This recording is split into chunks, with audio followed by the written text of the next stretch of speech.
Merci.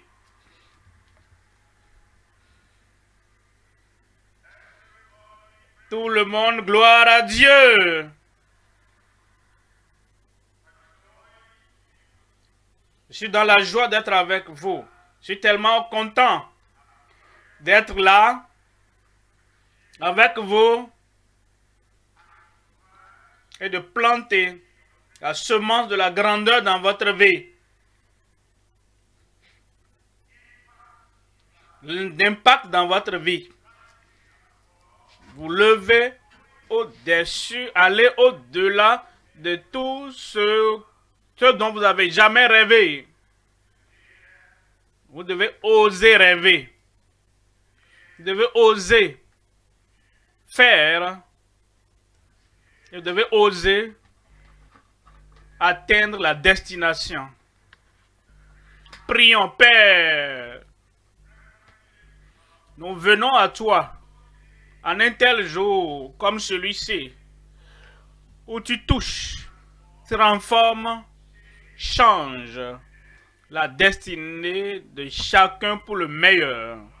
Seigneur, je prie, toute parole, toute phrase apporte d'impact dans chaque vie au nom de Jésus. Nous commençons au premier niveau de l'échelle aujourd'hui et nous allons gravir jusqu'au sommet établi pour chacun. Ici, partout, dans nos pays, dans nos continents, en Afrique, au-delà, à l'Occident, partout. Prends chacun plus haut, plus haut, plus haut, élevé au nom de Jésus. C'est fait. Nous te remercions parce qu'il y aura une réalisation. Au nom de Jésus, nous prions. Que Dieu vous bénisse pour vous asseoir dans les bénédictions du Seigneur. Nous sommes en Marc, au chapitre 9, verset 23. Marc 9, 23. Jésus lui dit, si tu peux croire, tout est possible à celui qui croit. J'ai entendu cela avant. J'ai lu cela avant.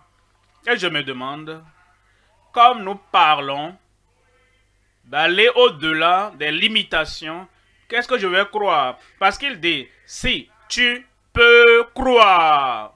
Premièrement, tu crois en Dieu, le Créateur de tout l'univers, et ton Créateur à toi. Si tu peux seulement croire en lui, toutes choses sont possibles à celui ou celle qui croit. Deuxièmement, en sa bonté, que Dieu est bon. Il ne fait aucun mal. Il pense au bien, à la bonté. Si tu crois en sa bonté, tout est possible à celui qui croit. Si tu crois en sa grâce, la grâce illimitée, qui prend le plus bas au plus haut niveau, la grâce qui prend le pauvre et l'amène au sommet de la prospérité. Si tu peux seulement croire en sa grâce, tout est possible à celui qui croit. Si tu crois en tes objectifs, quand tu as un objectif, si tu as une double pensée, est-ce que je peux, est-ce que je ne peux pas, est-ce que je dois, est-ce que je ne dois pas, si tu as un objectif et tu te focalises sur cet objectif, tu crois en cet objectif, tu crois que toi et l'objectif, vous êtes inséparable. Celui qui croit, il a un objectif et il croit en cela. Tout est possible à celui qui croit. Est-ce que tu crois en son guide? Il nous guide. Il nous guide.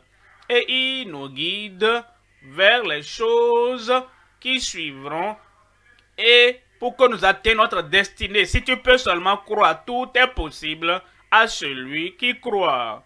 si tu crois en ton développement, la croissance, si tu crois que tu n'as pas encore atteint ton sommet, si tu crois que tu grandis et tu vas grandir pour atteindre ce niveau élevé, et il n'y a rien qui pourra t'empêcher. Celui qui croit, tu crois qu'il y a la croissance et que tu es marqué pour la croissance, tu es destiné pour la croissance. À celui qui croit, tout est possible. Jésus-Christ nous a parlé du Dieu Tout-Puissant, de sa grandeur. Si tu crois en sa grandeur, que rien ne lui est impossible, il n'y a rien qu'il ne puisse pas faire dans ta vie, il n'y a rien qu'il ne puisse pas faire dans ma vie, il n'y a rien. Et il n'y a aucune hauteur qui ne peut pas, à laquelle il ne peut pas t'amener. Si tu crois en sa grandeur, tout est possible à celui qui croit. Réajuste ta vie. Réajuste ton concept. Réajuste tes dispositions. Et crois. Tu monteras. Jésus te dit, si toi, tu peux croire, tout est possible à toi, parce que tu crois. Voyons 2 Corinthiens chapitre 4, verset 13. En 2 Corinthiens chapitre 4, 13. 2 Corinthiens 4, 13. Et comme nous avons le même esprit de foi, tous ceux qui ont réalisé quelque chose dans la Bible et tous ceux-là qui ont réalisé quelque chose dans notre monde contemporain, il y a une chose, la foi en Dieu, bien sûr, et la foi en eux-mêmes. Ils savaient, ce n'étaient pas des gens qui disaient, je suis une sauterelle, je suis un chien, une souris, je ne peux rien réaliser. Bon, mon arrière-plan ne me permet pas de réaliser quelque chose. Ils ont cru. Ceux-là qui veulent aussi réaliser et ceux-là qui veulent atteindre la hauteur, ce sont des gens qui ont le même esprit de foi. Il dit, nous-mêmes, et car nous avons le même esprit de foi qui est exprimé dans cette parole de l'Écriture. J'ai cru. C'est pourquoi j'ai parlé. J'ai cru. C'est pourquoi j'ai parlé. Et nous aussi, nous croyons dans cette génération. Nous aussi, nous croyons dans cette assemblée. Mon frère là-bas, est-ce que tu crois? Ma soeur là-bas, est-ce que tu es une croyante? D'accord. Nous aussi, nous croyons, et c'est pour cela que nous parlons. Nous parlons. Nous croyons. Il dit, crois simplement. Ce n'est pas important. La chose la plus importante, fais quelque chose, dis quelque chose, va de l'avant. Je crois. Pour cela, premièrement, je prie. Si tu crois, tu vas prier. Si tu ne crois pas, tu ne vas pas prier. Je crois. Premièrement, je prie. Deuxièmement, je crois. Alors, je planifie. Si je crois vraiment en Dieu, si je crois vraiment en sa bonté, si je crois vraiment en sa grâce, si je crois vraiment aux objectifs, si je crois vraiment en son guide, si je crois vraiment en la croissance, si je crois vraiment en la grandeur à venir, alors je prie, je planifie, je me prépare, tu te prépares. Si le cultivateur prie seulement et il ne prépare pas la semence, il ne cultive pas la terre, rien ne va sortir. Je crois, alors je me prépare. Je crois, ainsi je poursuis. Tu poursuis parce que tu crois. Ça, c'est la destination là-bas. Voici l'objectif là-bas. Et tu es quelqu'un qui poursuit les objectifs.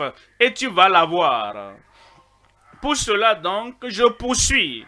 Je crois, ainsi je persévère. Et si Joseph avait abandonné C'est pas la peine parce que personne ne me soutient. Personne n'est d'accord avec moi. Personne ne me sponsor. Mais je persévère. Je persévère. Sixièmement, je paye le prix pour le trophée, pour la récompense. Je paie le prix. Peut-être si c'est s'exercer, ça peut être courir chaque matin, ça peut être que tu te donnes quelque chose. Les gens comme nous, si c'est là où je vais, alors il y a un prix à payer. Et je crois ainsi, je paie le prix pour le trophée, la récompense. Ensuite, je crois, je possède. Je suis venu ce matin pour parler au possesseur. Tu vas posséder. Il y a trois choses à considérer. Le message, d'ailleurs, le message est intitulé « Croire au-delà des limitations du jeûne naturel ». Ceux qui sont naturels, qui ne sont pas connectés au surnaturel, ils ne sont pas connectés au Dieu du ciel, ils sont seulement eux-mêmes naturellement. Mais nous qui sommes ici, nous croyons, nous croire au-delà des limitations du jeûne naturel. Il y a trois points à considérer. Premièrement, les frontières de la limitation pour le jeûne naturel. Quelles sont les barrières? Qu'est-ce qui constitue les limitations pour un jeûne naturel? Alors, il n'arrive pas à aller au-delà de ces frontières, de ces clôtures et des périmètres qui le maintiennent par terre et n'arrivent pas à avancer. Deuxième point, c'est briser les limitations pour le jeune nouveau-né. Briser les limites pour le jeune nouveau-né. Troisième point, la percée, ça vient. La percée au-delà des limitations en tant que jeune noble. Revenons au premier point. Premier point, les frontières, les barrières de la limitation pour le jeûne naturel. Les gens naturels, hommes, femmes, garçons et filles naturels, ceux qui n'ont rien ajouté du ciel dans leur vie, excepté ce que papa, maman les ont donné à travers les gènes et les chromosomes. Si c'est tout ce que toi tu as là, et tu es naturel, il y a des barrières, des frontières, des limitations. Voyons Jérémie au chapitre 13. Est-ce que l'Éthiopien peut changer et ce que papa, maman ont contribué? Jérémie 23, Jérémie 13, 23. Un Éthiopien peut-il changer sa peau et un léopard ses taches? Et un léopard ses taches. De même, pourriez-vous faire le bien, vous qui êtes accoutumés à faire le mal? Voyons Romains ici maintenant. En Romains chapitre 7, verset 14.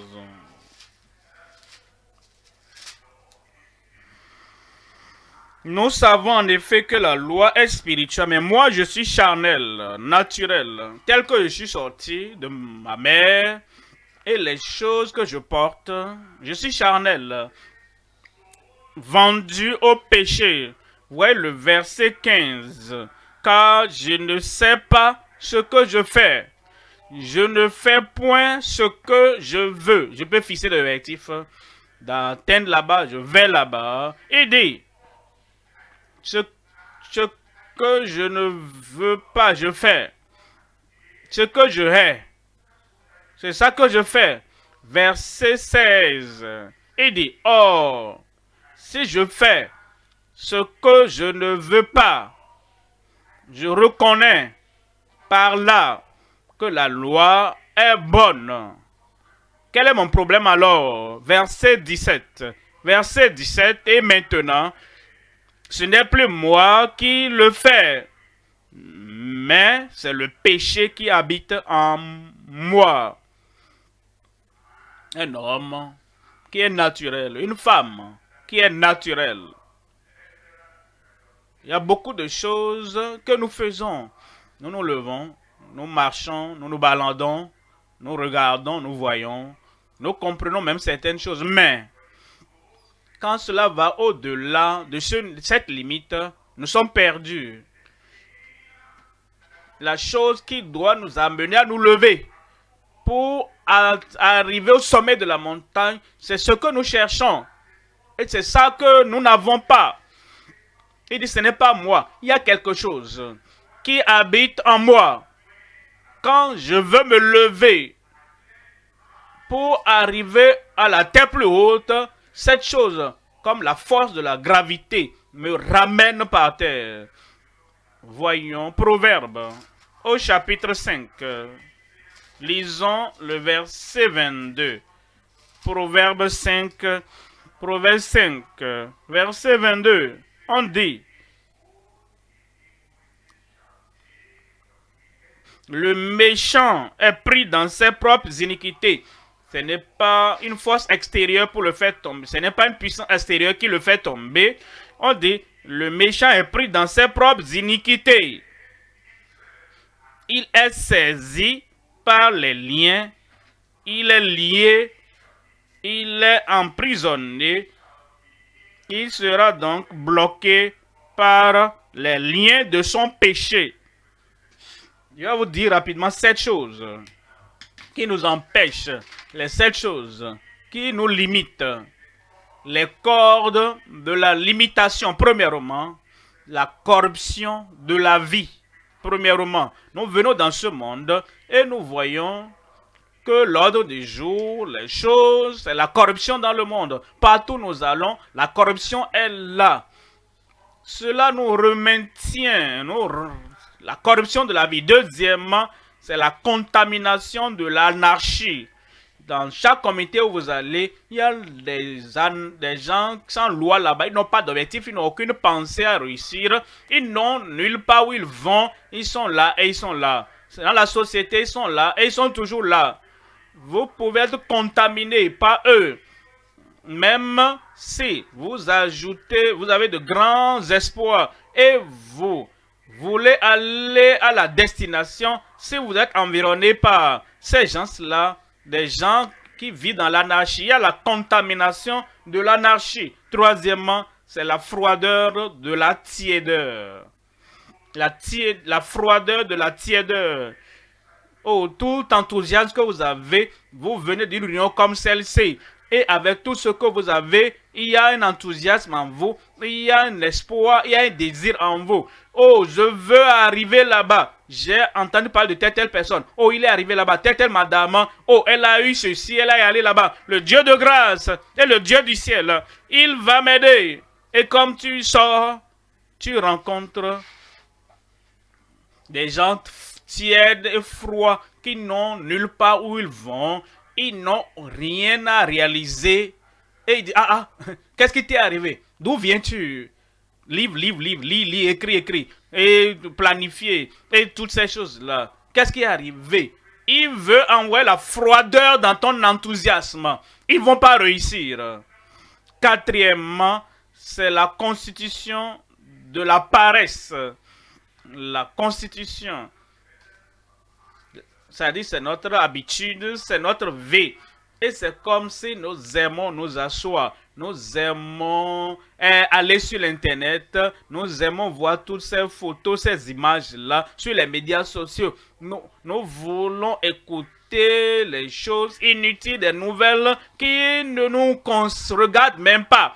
Et cette constitution-là de la paresse ne nous permettent pas de nous concentrer sur les choses essentielles de la vie. Ces choses apportent des limitations dans nos vies. Cinquièmement, c'est la fréquentation des inutiles. Ils sont passés par là, des baladeurs. Ils n'ont rien à faire, ils se baladent seulement. Des promeneurs. Ils viennent frapper à ta porte. Est-ce que tu es là? Est-ce que tu es là? Est-ce que tu as entendu? Et ils commencent à raconter quelque chose. Et tout objectif que tu as, tout système que tu as, tout plan que tu avais, et tu veux réaliser. Est-ce que tu as entendu? Tu dois avoir des objectifs. Et quand tu penses aux objectifs, tu as entendu cette jeune fille de 16 ans, elle dit, en 10 ans, voici là où je veux être. Voici ce que je veux réaliser. Et un objectif de 10 ans, tu dois pouvoir diviser ça en plan de 5 ans d'abord. Et en 5 ans, tu dois également, qu'est-ce que je dois faire cette année? Un objectif annuel. Il faut aussi un objectif mensuel, un objectif hebdomadaire et un objectif journalier pour que je fasse ce que je dois faire aujourd'hui, qui va m'amener au jour suivant. Je fais cette semaine ce que je dois faire, qui va m'amener donc dans le mois. Je fais ceci dans ce mois, ce que je dois faire, qui m'amènera donc à réaliser ce que je dois réaliser pour l'année. Et je mesure les objectifs. Je mesure ces objectifs-là. Et je veille à ce que je réalise les objectifs quotidiens. Je réalise les objectifs hebdomadaires, réalisables, réalistiques, des pas que réalistes que je fais. Et il sera temps alors de tester ça. On teste ça dans le temps. Parce que je vise 10 ans, 5 ans, 1 an, 1 mois. Nous devons le faire, mais si tu fréquentes des baladeurs, des promeneurs, comment est-ce que tu vas le faire? Il y a des choses dont il faut se débarrasser de ta vie. Ceux qui se baladent, ceux qui n'ont pas ton teint, ils n'ont pas ton engagement et ils n'ont pas des objectifs que toi tu t'es fixé. Laisse-les aller se joindre aux autres. J'annonce à tout le monde autour de moi, je parle de toi, hein, et je parle pour toi. J'ai dit, c'est de ta part que je parle. Tu annonces à tous ceux qui veulent t'entendre que tu n'es plus un promeneur. Que Dieu te bénisse là-bas. Et sixièmement, c'est la contrefaçon de l'amour. L'amour est un mot merveilleux. C'est un gros mot. Mais tout ce qui vient dans les mains d'un homme qui est noir au-dedans, noir à l'extérieur, toute bonne chose qui vient dans les mains d'une personne sale, il transforme la chose en quelque chose d'indésirable. Il y a donc l'argent contrefait, faux billets. Il y a aussi l'amour contrefait. Et ils disent, oh je t'aime, dis la vérité. Tu convoites la personne. Ça, c'est pas l'amour. Ça, c'est contrefait. Et ce qui amène les gens à ne plus poursuivre leur objectif, à ne plus se concentrer sur leur objectif comme ils grandissent.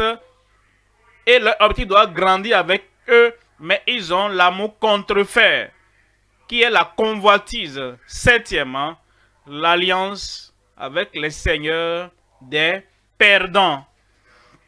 Il y a des gens qui se font seigneurs. Ils ont des noms différents sur les campus. Ils ont des noms différents dans les établissements.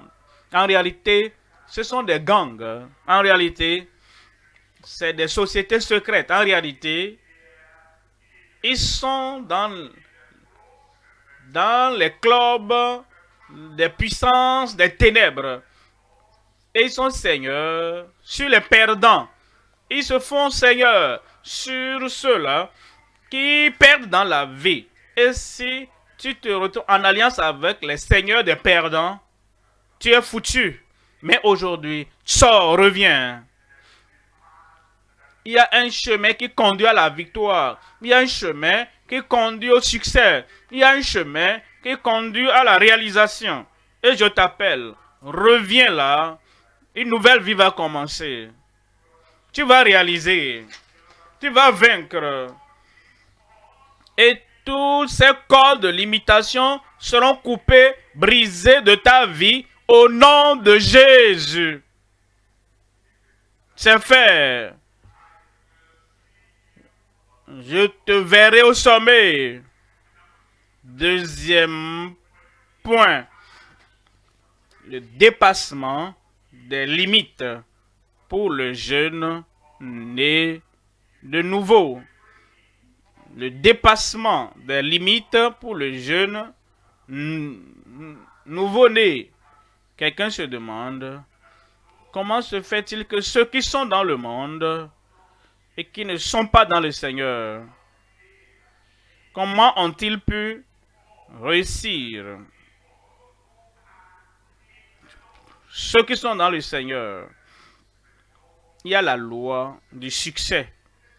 Si quelqu'un de dehors, la famille des enfants de Dieu, s'il vient et regarde les principes et il suit les principes autant qu'il peut, parce que c'est la loi, c'est le principe du succès. Mange de bons repas, repas équilibrés, ça va nourrir toute partie de ton corps. Si un croyant le fait, ça va marcher, c'est une loi. Si un incroyant aussi fait cela, ça va marcher. Parce que c'est une loi. Maintenant, on dit, lis tes livres. Planifie ton temps, fais ton devoir, fais des enquêtes sur ceux qui ont réussi. Intègre ton plan. Intègre ton style de vie dans les principes du succès. Si un croyant le fait, il y arrivera plus rapidement. Maintenant, si un incroyant aussi s'engage et dit, je vais faire cette chose, il va aussi l'avoir. Ainsi, le Seigneur rend le jeune nouveau-né plus élevé. Si tu es né de nouveau, tu es plus élevé. Ton cerveau n'est pas affecté par marijuana. Tu dois mieux travailler. Ta pensée n'est pas encombrée par les choses mondaines, les soirées de nuit. Tu dois mieux travailler. Tu as plus de temps que tu peux passer et faire quelque chose de plus grand. Parce que les autres, là, les jeunes là-bas, beaucoup de choses prennent plus de leur temps. Maintenant que toi, tu es né de nouveau, je suis content de travailler avec toi. Je suis content de dire, voici le chemin, marchez-y. Et par la grâce de Dieu, les autres sont arrivés là-bas. Toi aussi, tu es le prochain sur dans la queue.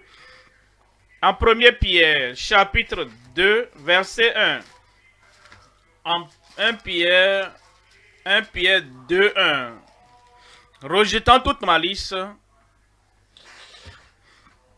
la malice nous prend beaucoup de notre temps, de notre émotion, de nos sentiments, de notre faculté de réflexion. Quand vous pensez des choses négatives sur d'autres personnes, et vous ruminez cela, vous en pensez à tout moment, beaucoup de temps précieux sont gaspillés. Et dit maintenant que vous êtes né de nouveau, rejetez toute malice et toute ruse, la dissimulation, l'envie et toute médisance. Amen. Verset 2, et de désirer comme des enfants nouveau-nés, désirez le lait spirituel et pur, afin que par lui vous croissiez. Vous allez croître. J'ai dit, vous allez croître. Toutes les choses qui limitent la croissance dans nos vies, aujourd'hui, c'est ce jour. Nous allons déposer ça ici. En 2 Corinthiens chapitre 5, verset 17. 2 Corinthiens chapitre 5, verset 17.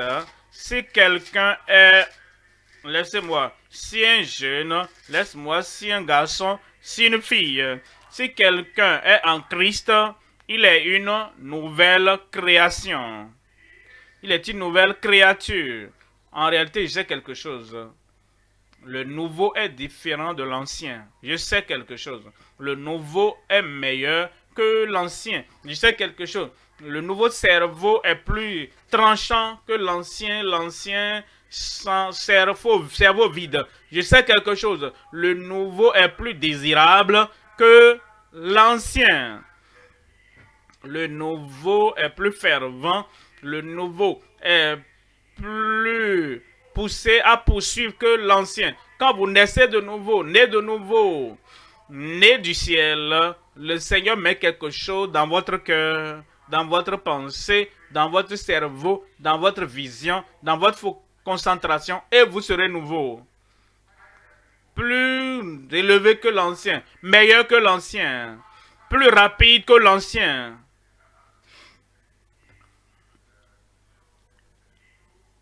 Vous voyez les ordinateurs qu'ils fabriquent maintenant. Et nous avons l'Internet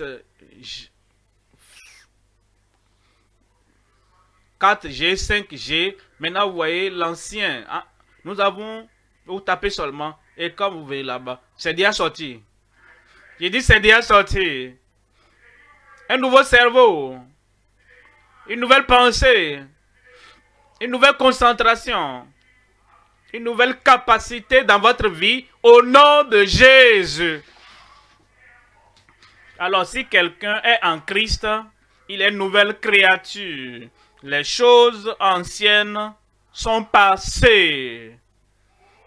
Les anciens regrets sont passés. Les anciens échecs sont passés. Les anciens obstacles sont passés. Ton ancienne vie. S'il y a un petit obstacle avant un peu haut, tu tombais seulement. Ancienne vie. S'il y avait une petite bosse, on chutait dessus. Maintenant, comme nous sommes nouveaux, nouvelle force, nouvelle capacité, l'obstacle est toujours là. L'ancien obstacle, mais nous sommes nouveaux, nouvelle force. Et nous avons une nouvelle force pour sauter. Et nous allons sauter ces barrières-là. Parce que maintenant, tout est devenu nouveau dans ta vie. Ta pensée est maintenant nouvelle.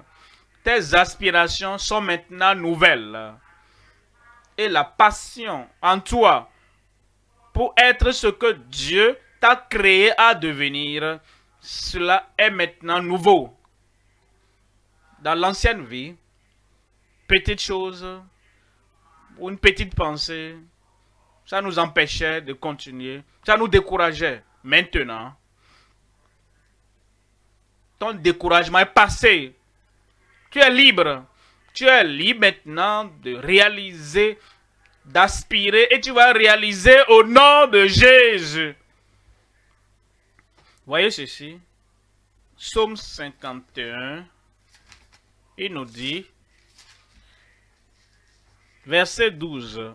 Ô Dieu, crée en moi un cœur pur. Renouvelle en moi un esprit bien disposé. En moi, l'homme nouveau, la nouvelle créature, a une nouvelle attitude. Une nouvelle attitude face à la vie. Une attitude face au travail. Une nouvelle attitude face aux responsabilités. Une nouvelle attitude face à ce que je dois faire. Faire aujourd'hui dans la direction de mon objectif. Demain, un nouveau jour. Cela apporte une nouvelle attitude encore. Parce que des petites gouttes d'eau deviennent quoi? Un grand océan. Un jour par moment, un jour par moment, un jour par jour. Et tu y arriveras. Verset 14. Rends-moi la joie de ton salut. Et qu'un esprit de bonne volonté me soutienne. En Galates, au chapitre 6, lisons le verset 15. Car en Jésus-Christ,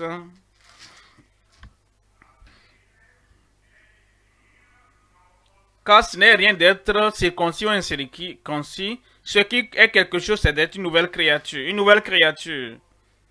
Le Seigneur va te laver entièrement. Et il fera de toi une nouvelle créature. Nouveau dans tes pensées. Nouveau dans ton esprit. Nouveau dans ta concentration. Nouveau dans les motivations intérieures, dans la passion qui est en toi. Tu n'es pas le type traînard qui te lève le matin. Je suis fatigué. Qu'est-ce que tu as fait encore ce matin déjà? Tu es fatigué. Cette fatigue, je te commande, sors au nom de Jésus. L'enthousiasme de vivre, la puissance, la passion de vivre et la passion de courir dans la course qui est devant toi. Aidez en Jésus-Christ. La circoncision, l'incirconcis n'est rien. Ce qui est quelque chose, c'est d'être une nouvelle créature. Une nouvelle créature. Une nouvelle créature. Alors, qu'est-ce qu'une nouvelle création? Quand il dit nouvelle créature, c'est une nouvelle création. Quelle nouvelle création veux-tu avoir maintenant? Et cela donc va te conduire là où Dieu a établi pour toi. Amen. Premièrement, un nouveau désir. Un nouveau désir ou de nouveaux désirs. S'il y a des choses que nous désirions quand on était encore des petits bébés, vous désirez les jouer. Si vous désirez encore cela maintenant, à 20 ans, ça c'est étrange. Ça est étrange.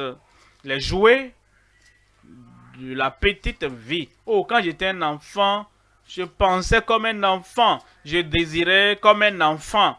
Je marchais comme un enfant. Maintenant que je suis devenu un homme, je pense à d'autres choses. Premièrement, nouveau désir. Deuxièmement, une nouvelle direction. Une nouvelle direction. Vous voyez, il y a plusieurs voies dans la ville.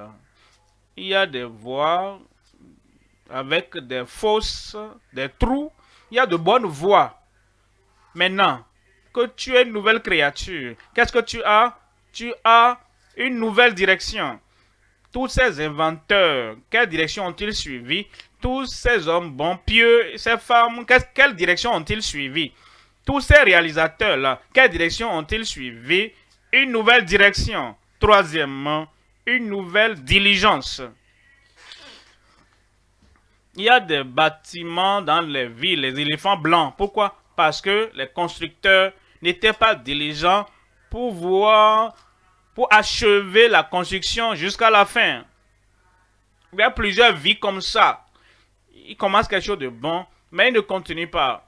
Ils ne sont pas diligents, ils ne sont pas fermes dans leur objectif. Mais maintenant, la qualité de la nouvelle créature, c'est que nous avons une nouvelle diligence. Cette bonne chose qui a commencé dans ta vie, tu seras diligent et tu vas continuer. Tu ne vas pas être en haut, en bas pour ne pas faire quelque chose jusqu'à la fin. Tu commences une étude,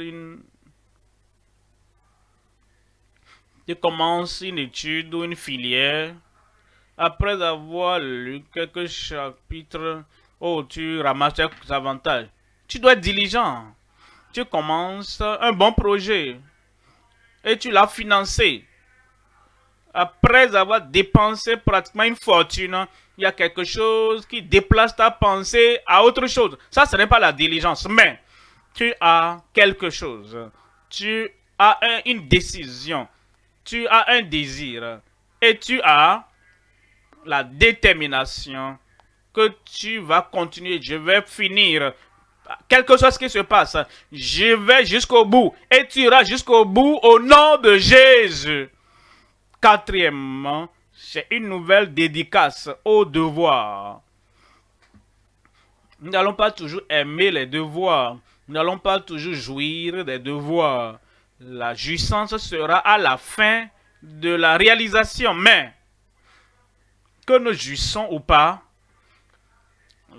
l'enthousiasme du départ, quand nous sommes retrouvés dans cette situation, je vais vous illustrer un élève. Peut-être vous avez passé un examen et vous étiez content. Vous avez vu que vous avez réussi. Et vous êtes admis au collège, à l'institution, à l'université. Oh, quel enthousiasme vous avez. Mais le premier jour que vous entrez là-bas, vous avez l'enthousiasme. Maintenant, vous commencez les cours. Ce que vous entendez à le premier cours, je n'ai jamais entendu ça. Hein. On ne m'a jamais enseigné ça. Dans mes études secondaires, maintenant, je pensais que le monsieur allait commencer par le connu pour l'inconnu. Ça, c'est étrange. C'est différent. Ce n'est pas toi qui dois faire le cours au professeur. Toi, tu dois rester là et dire, voici ce qui est devant moi. Je dois prendre ça. Donc, tu ne dois pas permettre à l'enthousiasme que tu avais au départ. Quand tu es entré, tu ne dois pas permettre à cet enthousiasme de mourir en toi. Tu as une nouvelle dédicace au devoir. Cinquièmement, une nouvelle dynamite. Une nouvelle dynamite. Il y aura toujours une dynamite en toi. Quel que soit ce qui arrive là-bas et qui se compose pour être un rocher, tu n'arrives pas à avancer. Il y a une dynamite à l'intérieur de toi qui va sauter tout ce qui décourage, sauter tout de ta vie afin, comme tu avances, tu passeras au niveau supérieur. Il y a une dynamique du second degré. Tu passes au niveau supérieur. Il y a également une dynamique du troisième degré. Tu avances au quatrième niveau. Il y a une dynamique de quatrième niveau dans ta vie. Peu importe là où tu te trouves, peu importe les choses qui arrivent pour te peser dessus, il y a toujours une dynamite appropriée pour sauter toutes ces choses. Et ça va commencer aujourd'hui. J'ai dit ça va commencer aujourd'hui. Sixièmement, une nouvelle discipline. Une nouvelle discipline. Quand tu t'assois sur ta chaise et tu veux faire quelque chose, par le passé, quand tu t'asseyais pendant 15 minutes et tu fais quelque chose, si la chose n'est pas terminée en 15 minutes, ça c'est une pitié. Il y a quelque chose en toi qui veut se lever.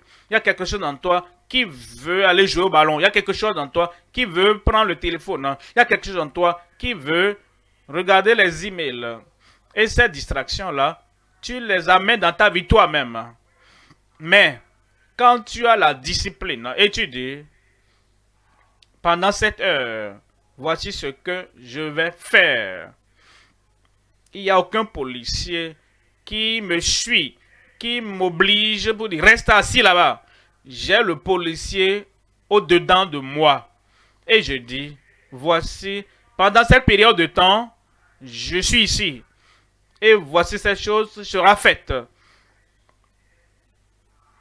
Est-ce que tu te fixes des délais dans ce que tu veux faire? Quand on était au primaire, on ne fixait pas des délais. L'enseignant, le maître devait donner les délais. Quand tu viens demain, tu dois faire ceci, faire ce devoir. Et tu dois venir à telle heure. Sinon, je vais te discipliner.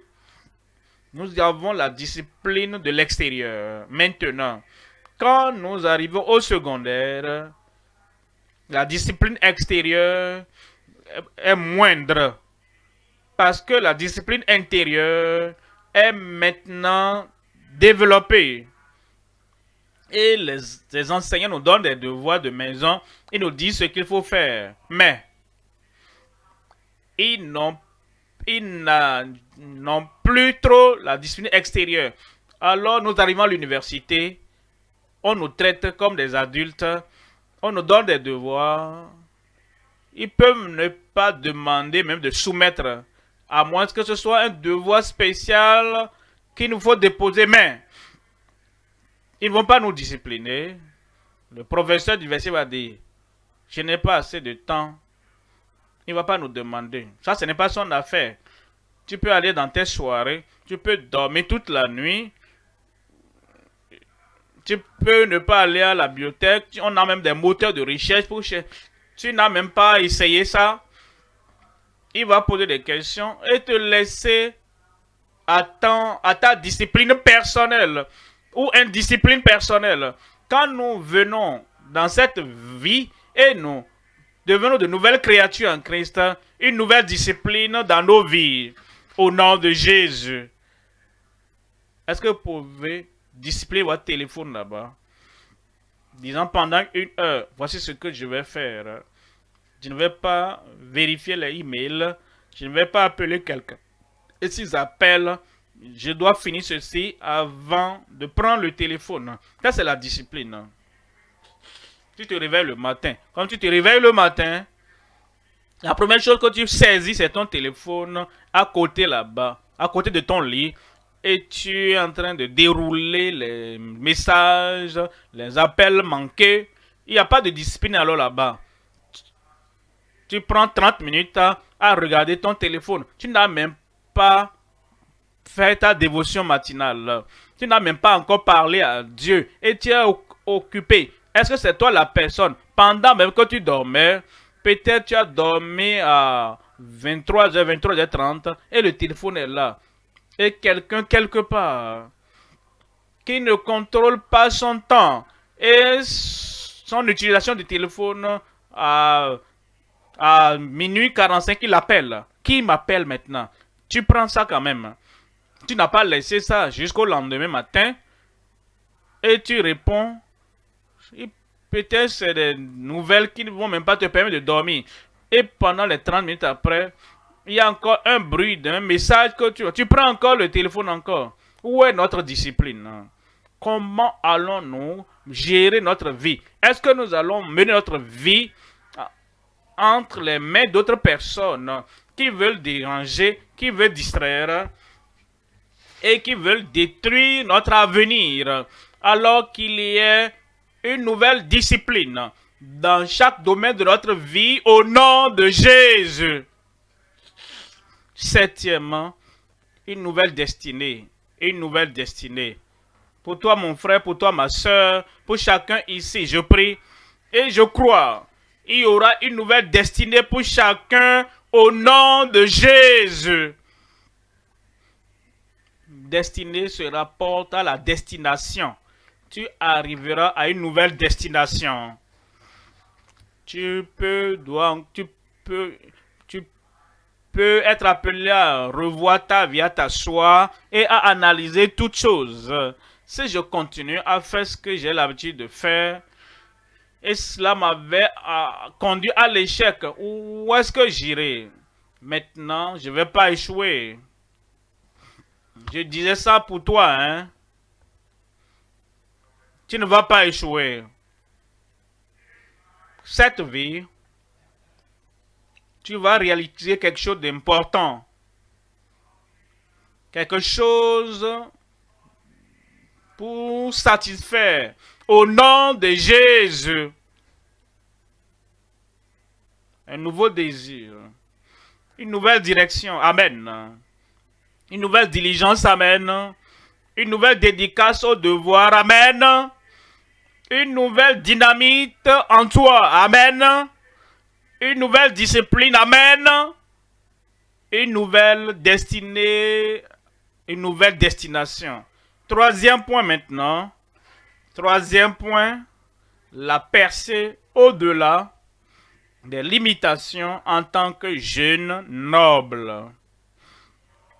Au-delà des limitations. Comment y arriver? Voyons l'exemple de Jésus-Christ en Jean, chapitre 4, 34. Jean, chapitre 4, verset 34. Jésus leur dit, ma nourriture est de faire la volonté de celui qui m'a envoyé et d'accomplir son œuvre.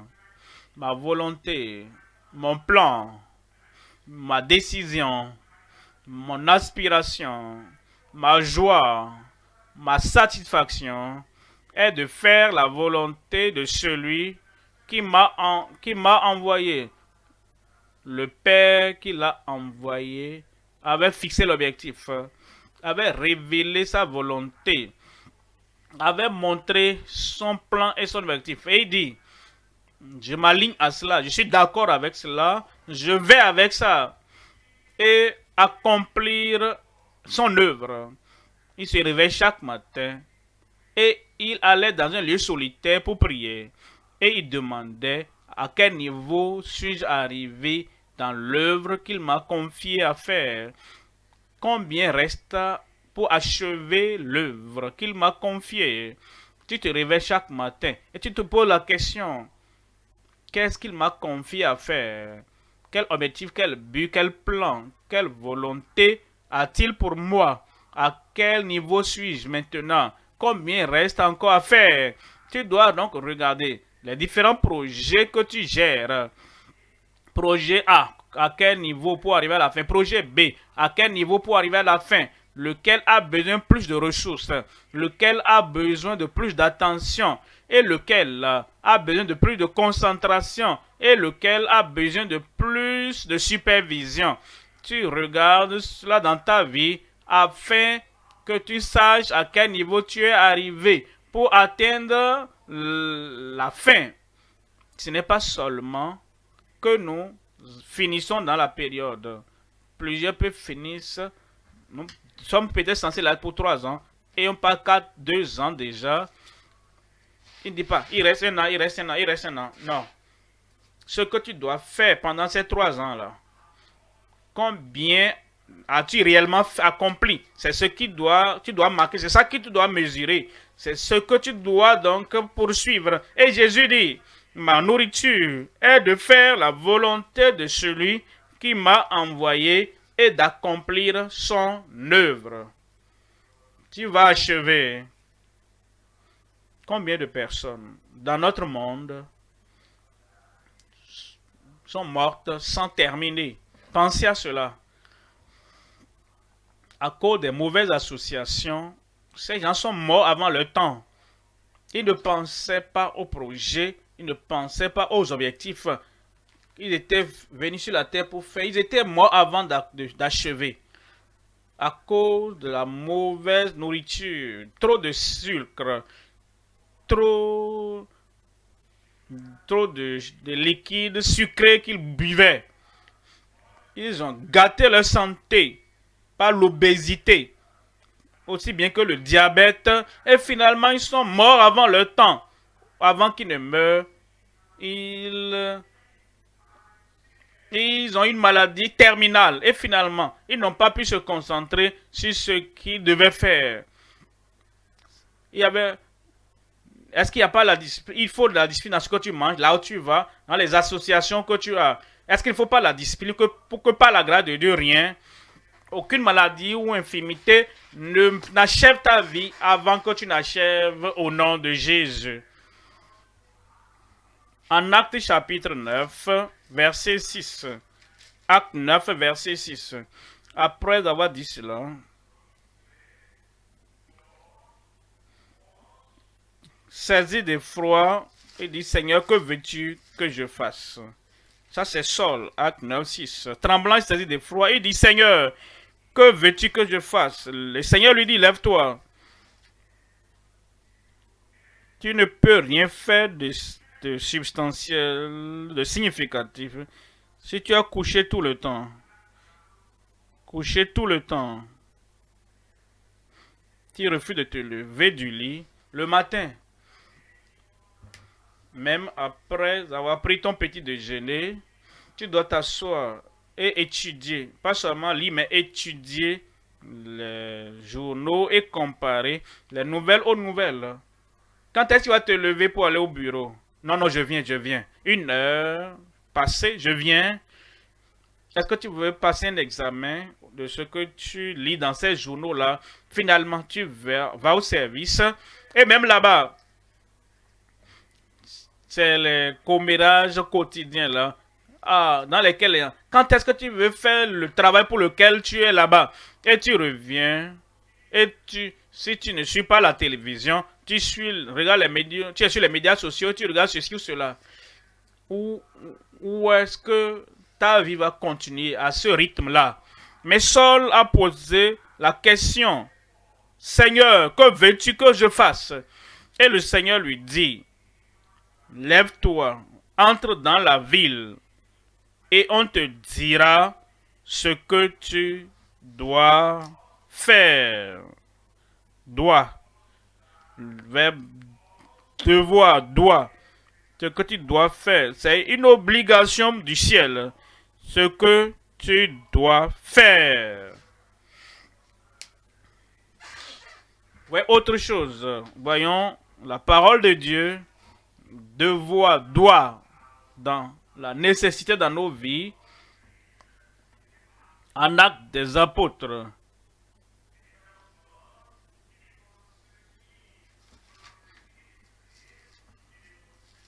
Chapitre 16 des Actes des Apôtres 30. Acte 16, 30. Il les fit sortir du Seigneur. Que faut-il que je fasse pour être sauvé? Il y a un devoir dans nos vies. Chapitre 14, verset 22. Chapitre 14 des Actes, verset 22. On nous dit, fortifiant l'esprit des disciples, les exhortant à persévérer dans la foi et disant que c'est pas beaucoup de tribulations qu'il nous faut. Ouais, dans nos vies, il faut des choses importantes, obligatoires, pas optionnelles, qui doivent être faites. Il dit qu'il nous faut entrer dans le royaume de Dieu. Et tu vas entrer dans la victoire du royaume, dans le triomphe du royaume, dans le royaume en tant que vainqueur au nom de Jésus. Tu dois noter ceci. Ce que tu dois faire.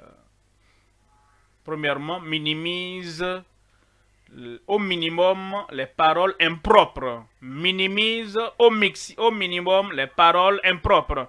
Il y a une nécessité, un devoir. Minimise au maximum les paroles impropres. Ensuite,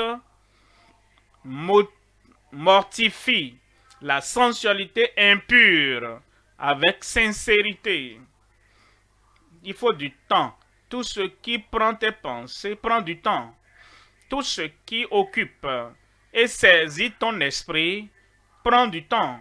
Tout ce qui va monopoliser les fonctions de ton cerveau, toutes ces choses vont t'empêcher de réussir. Tu as un seul cerveau, tu as un seul esprit, tu as une seule pensée, tu as une seule poursuite. Et une fois que cela est divisé, partagé, tu ne peux pas réaliser grand-chose. Alors donc tu dois mortifier la sensualité impure avec sincérité. Troisièmement, tu dois maximiser. Tu dois maximiser le trajectoire du succès indéniable. Maximiser cela. Je l'ai fait avant et ça a marché. Comment est-ce que je l'ai fait? La manière dont tu l'as fait, maximise cela. Répète-le. Les mauvaises habitudes étaient les choses du passé. Cette bonne habitude maintenant, ce succès, met un sourire sur mon visage.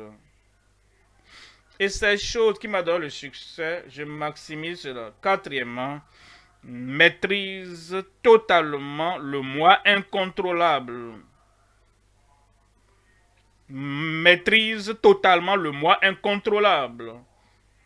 Dans nos vies, vous voyez, quelque chose se passe là-bas. Et ça ne sont pas mes affaires, ce n'est pas tes affaires. Les gens vont s'occuper de ça, ils sont là.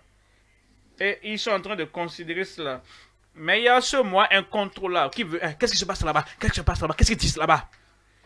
Et tu laisses ton travail. Dès que tu vas revenir à ce travail-là, tu as perdu la connexion avec le progrès que tu devrais avoir. Tu es au collège, à l'université, et il y a des nouvelles qui circulent là-bas, au village. Les gens, pour régler ça, ils sont là. mais tu laisses tes études et tu veux voir ce qui se passe au village là-bas. Si tu joues à un jeu et tu veux remporter, si les spectateurs, ceux qui sont spectateurs, il y aura beaucoup de choses qui viendront d'eux. Si tu focalises ton attention et tu laisses ce que tu fais et tu regardes la foule, tu ne vas pas bien finir. Mais je parle aux gens qui vont bien terminer. Pour cela donc, tu dois maîtriser totalement le moi incontrôlable. Cinquièmement, tu dois modeler le salut indubitable de façon transparente. Le salut que tu dois modeler cela avec le salut de la Bible. Et tu dois le faire de façon transparente. Modeler le salut indubitable de façon transparente. Et ça va t'aider au nom de Jésus.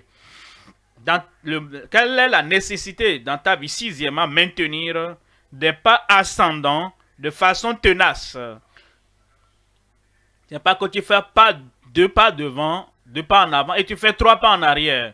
Ce n'est pas que cette semaine, oh, la réalisation, oh, est digne d'éloge. Oh, c'est merveilleux ce que tu as fait cette semaine parce que tu as fait 3 pas en avant.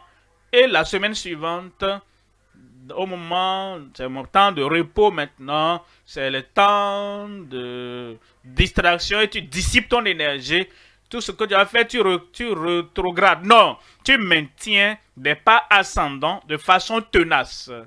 Et septièmement, tu motives les subordonnés instables de façon transformationnelle. Les gens autour de toi. Ce n'est pas seulement que tu réussis, ta vie inspire les autres. Ta vie les amène à avoir l'aspiration et l'ambition. Et ils disent, oh, comme je te regarde. Il ne fait rien de redondant. Il ne fait aucune chose non importante. Il ne fait rien pour dire, ah, il a son temps de sagesse, son temps de folie. Il fait toutes choses qui le fait avancer. Il me motive. Il m'encourage. Il m'inspire. Et le Dieu qui l'a aidé va m'aider. Tu seras un exemple pour plusieurs. Tu vas porter la lumière pour plusieurs. Un encouragement pour réaliser beaucoup d'autres personnes. D'autres viendront à toi et diront, oh, dis-moi le secret de ta vie. En te regardant, ils auront le secret. Et tout ce que tu as appris aujourd'hui, cela nous a motivés. Nous ne devons plus être instables. Et nous qui sommes les subordonnés, nous allons arriver au sommet. Je dois.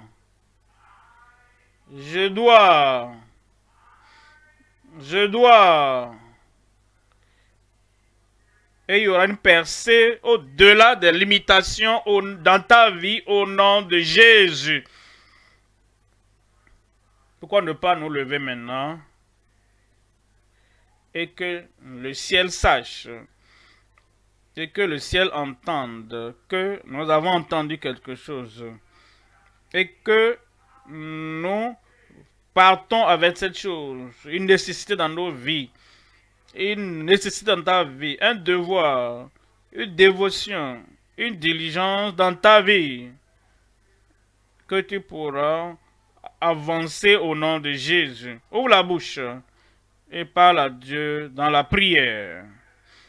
S'il y a quelque chose que tu dois faire et tu dois te repentir, s'il y a quelque chose qu'il faut réparer, s'il y a quelque chose que tu veux réajuster, parle-en au Seigneur.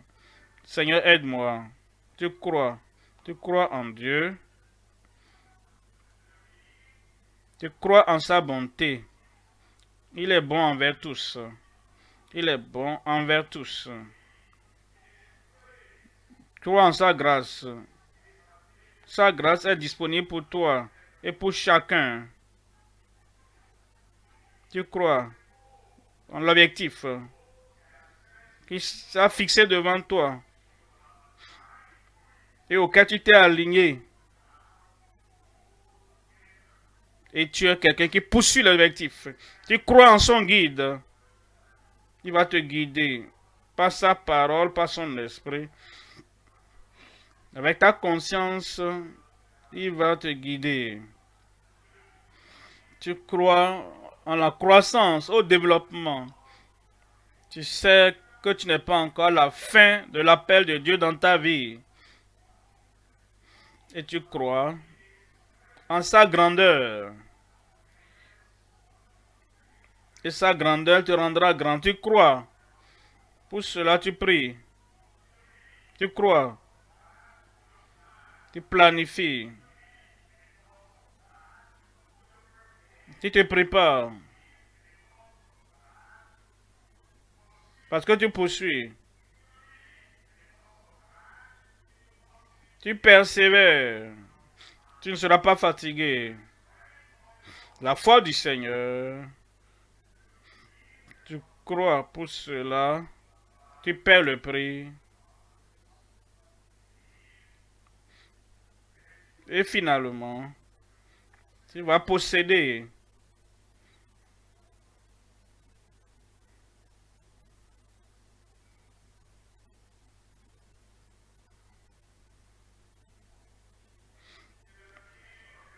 C'est le commencement d'un nouveau jour dans ta vie.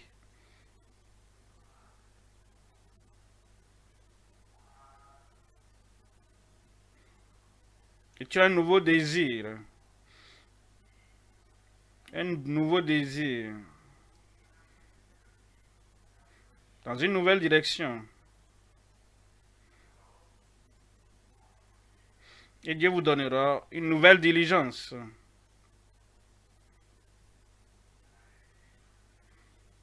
Dédicace au devoir, la nouvelle dynamite dans votre cœur. Le feu dans vos os, dans votre discipline. Et une nouvelle destinée.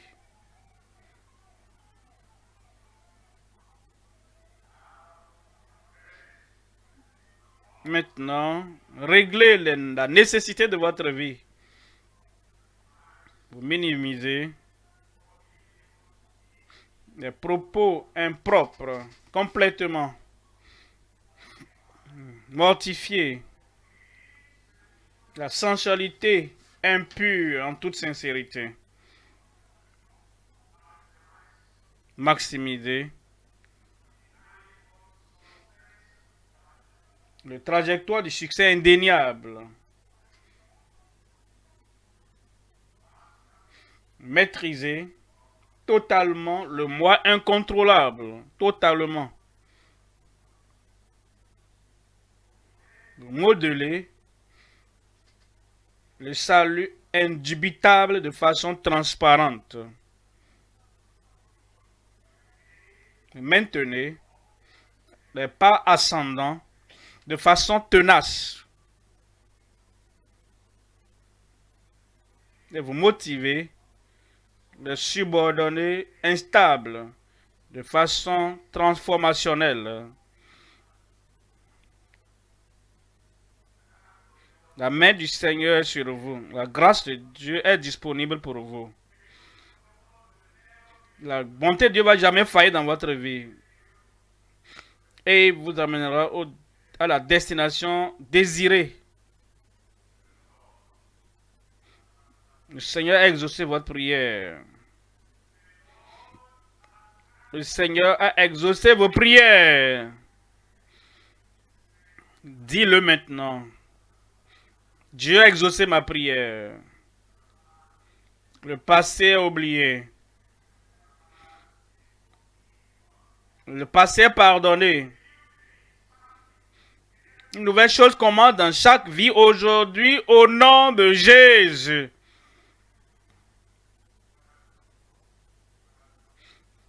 Frères, sœurs, sois le bienvenu.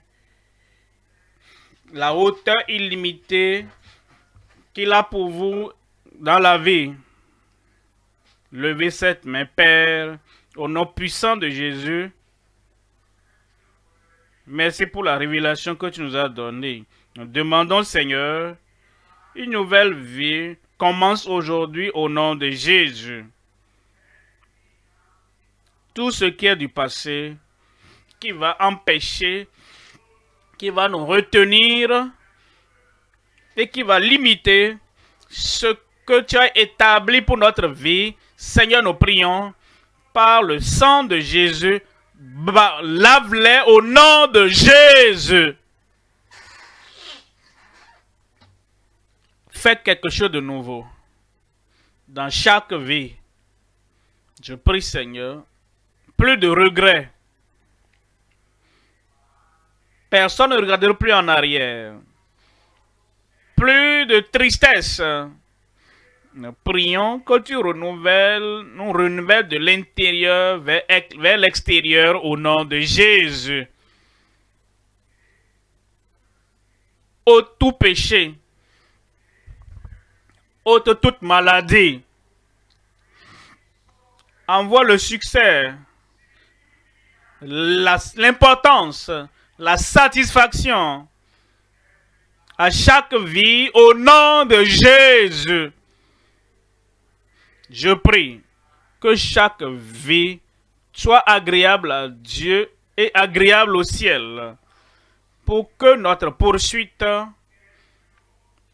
atteigne cette destination et cette destinée que Dieu a marquée et établie pour chacun au nom de Jésus.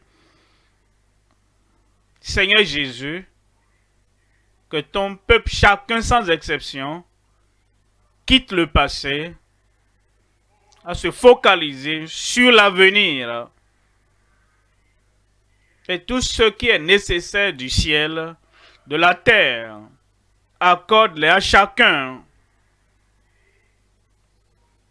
et que chacun connaisse du succès dans sa vie. Au-delà des limitations du passé, fais-nous avancer, fais-nous monter et fais-nous avancer jusqu'à ce que chacun, sans exception, atteigne cette destination de la vie qui est désirable, qui est merveilleuse, qui est joyeuse. Au nom de Jésus. Merci parce que je sais que c'est fait. Au nom de Jésus, nous prions. C'est fait dans ta vie.